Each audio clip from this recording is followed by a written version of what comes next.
Hello everyone, എല്ലാവർക്കും ഹിമാസ് വ്ലോഗിലേക്ക് സ്വാഗതം. സദ്യ കഴിച്ചിട്ട് പായസം ഇല്ലെങ്കിൽ പിന്നെ എന്ത് സദ്യ അല്ലേ?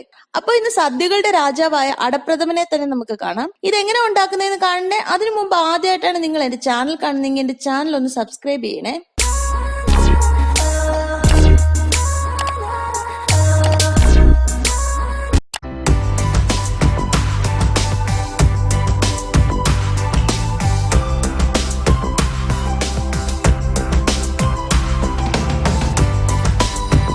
അടപ്രഥമൻ ഉണ്ടാക്കാൻ ആദ്യമേ നമ്മൾ ചെയ്യേണ്ടത് അട വേവിച്ചെടുക്കുക എന്നുള്ളതാണ്. അതിനുവേണ്ടി നന്നായി തിളച്ച വെള്ളത്തിലേക്ക് 200 ഗ്രാം അടയാണ് ഞാൻ ഇട്ട് കൊടുത്തേക്കുന്നത്. ഇത് നന്നായി തിളച്ചു തുടങ്ങുമ്പോൾ ഈ അടയുടെ കളറൊക്കെ ചേഞ്ച് ആയി തുടങ്ങും. അട നന്നായി വെന്ത് കഴിയുമ്പോൾ ഇത് നമുക്ക് ഊറ്റി മാറ്റി വെക്കണം.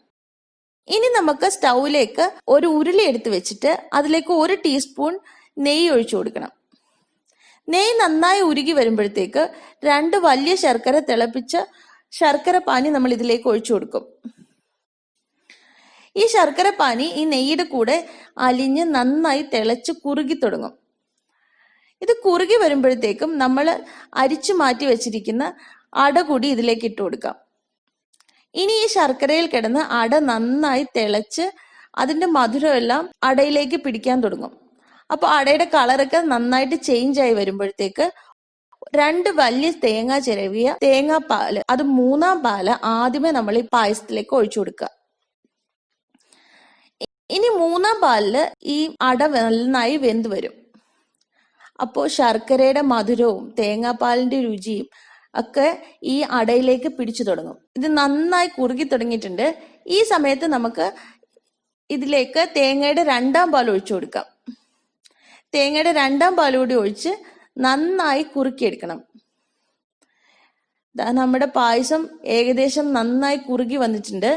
ഈ സമയത്ത് നമുക്ക് സ്റ്റൗ ഓഫ് ചെയ്ത് വെച്ചിട്ട് ഇതിലേക്ക് തേങ്ങയുടെ 1-ാം പാൽ ഒഴിച്ചു കൊടുക്കണം. ഉരുളിക്ക് നല്ല ചൂടുണ്ടാവും. 1-ാം പാൽ ഒഴിച്ചു കഴിഞ്ഞാൽ പായസം പിന്നെ തിളയ്ക്കാൻ പാടില്ല, അതുകൊണ്ടാണ്.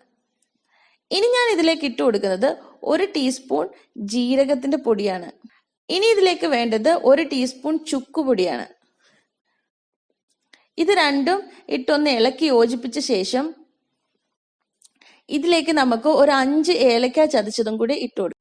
ഇനി ഇതെല്ലാം നന്നായി ഇളക്കി യോജിപ്പിക്കുമ്പോൾ അടപ്രഥമന്റെ മണമായിരിക്കും നമ്മുടെ അടുക്കളയിൽ മുഴുവൻ.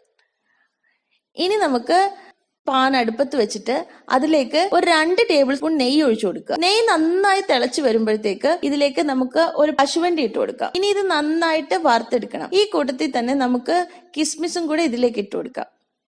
ഇത് രണ്ടും കൂടെ നന്നായിട്ട് വറുത്ത് കഴിയുമ്പോഴത്തേക്ക് ഈ നെയ്യോട് കൂടി പായസത്തിന് മേലെ നമുക്കിത് ഒഴിച്ചു കൊടുക്കാം.